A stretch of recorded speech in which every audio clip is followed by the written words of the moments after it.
السلام علیکم ناظرین کرام، آج کی ویڈیو میں ہم گفتگو کرنے جا رہے ہیں مسعود الرحمان عثمانی کے بارے میں، جو اہل سنت والجماعت کے مرکزی ڈپٹی سیکریٹری تھے۔ 5 جنوری 2024 کو ان کو اسلام آباد غوری ٹاؤن میں گولیاں مار کر شہید کر دیا گیا۔ ان کو تصویر اعظم طارق بھی جماعت میں کہا جاتا تھا۔ سنی اتحاد کونسل میں اہم رکن کی حیثیت سے کام کر رہے تھے اور اسلامی نظریاتی کونسل کے بھی یہ رکن رہے تھے، جو پاکستان کا ایک آئینی ادارہ سمجھا جاتا ہے۔ 5 جنوری بمطابق 22 ربیع الثانی جماعتی الثانی یوم صدیق اکبر پہ انہوں نے ریلی کا انعقاد کیا، وہاں پہ گفتگو کی، دعا کی، اور اس کے بعد جب یہ غوری ٹاؤن سے گزر رہے تھے، ان کی کار پر 2 موٹر سائیکل سوار لوگوں نے فائرنگ کی، جس سے یہ موقع پہ ہی جاں بحق ہو گئے۔ مزید ان کے بارے میں جانتے ہیں۔ اس سے قبل اگر آپ نے ابھی تک ہمارا چینل سبسکرائب نہیں کیا تو چینل ضرور سبسکرائب کر لیجیے اور بیل کے آئیکن کو پریس کرنا مت بھولیے گا۔ ناظرین کرام، ان کا تعلق اہل سنت والجماعت سے تھا، جن کو سپاہ صحابہ بھی ماضی میں کہا جاتا تھا۔ انہوں نے اسلام آباد کے حلقے سے اپنے کاغذات نامزدگی بھی جمع کرانے تھے تاکہ آنے والے الیکشن میں حصہ لے سکیں۔ ان کے خاندان پر اس پچھلے گزشتہ سال میں مسلسل ایک مصیبتوں کا پہاڑ ٹوٹ پڑا۔ ان کی والدہ انتقال کر گئیں، ان کی اہلیہ انتقال کر گئیں اور گزشتہ دنوں ان کے والد بھی انتقال کر گئے۔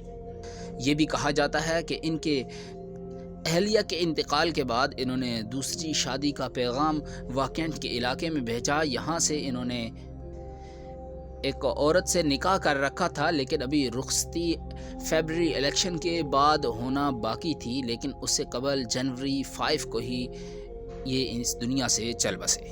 خیر، جتنے منہ اتنی باتیں۔ ان باتوں کا تعلق یا تصدیق تو ان کے خاندان کا کوئی فرد ہی کر سکتا ہے، لیکن عوام الناس میں یہی باتیں مشہور ہیں یا پائی جا رہی ہیں۔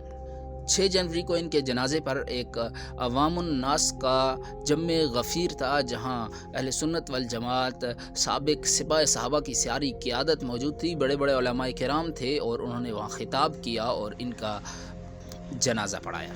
ان کو جماعت میں تصویر اعظم طارق کہا جاتا تھا، اور ان کے جنازے پر اعظم طارق کے بیٹے نے گفتگو کرتے ہوئے کہا کہ آج ان کی لاش کو دیکھ کر بھی اعظم طارق یاد آ رہے ہیں، کیونکہ مولانا اعظم طارق کا جسد خاکی بھی اسی طرح بڑی بری طرح گولیوں سے متاثر ہوا تھا، اور ان کا چہرہ بھی گولیوں سے بری طرح متاثر ہوا۔ جگہ جگہ گولیاں لگی اور ڈاکٹرز کو باقاعدہ سرجری کرنی پڑی، ٹانکے لگانے پڑے تاکہ ان کو دفنایا جا سکے۔ 14 جنوری کو حکومت کی جانب سے یہ اعلان کیا گیا کہ اس فائرنگ کے واقعے میں ملوث 3 ملزمان کو گرفتار کر لیا گیا ہے اور تحقیقات جاری ہیں۔ سنی اتحاد کونسل کے ذریعے یہ آپس کے سنی علماء کے اختلافات کو ختم کرنے کے لیے کوشاں رہتے تھے، شاید اسی وجہ سے ان کا رستے سے ہٹا دیا گیا۔ عجیب بات یہ ہے کہ جہاں سے یہ گزر رہے تھے اس کے تھوڑی دوری پر پولیس چوکی موجود تھی، لیکن ملزمان گرفتار نہیں ہو سکے۔ فوری طور پر ملزمان کے چہرے بھی آئے، ملزمان کی CCTV سے لوگوں نے اسکیچ نکال کر بنائے اور بتایا گیا کہ یہ 2 ملزمان ہو سکتے ہیں جنہوں نے ان کو شہید کیا۔ اللہ پاک مرحوم کی مغفرت فرمائے اور پسماندگان کو صبر جمیل نصیب فرمائے۔ ہم امید کرتے ہیں آج کی ہماری ویڈیو سے آپ مسعود الرحمان عثمانی کی شخصیت کے بارے میں بہت کچھ جان چکے ہوں گے۔ اسی طرح کی مزید اہم ویڈیوز کے لیے ہمارا چینل سبسکرائب کرنا مت بھولیے گا اور کمنٹ بار میں اپنی رائے کا اظہار ضرور کیجیے گا۔ خدائے پامان۔ اللہ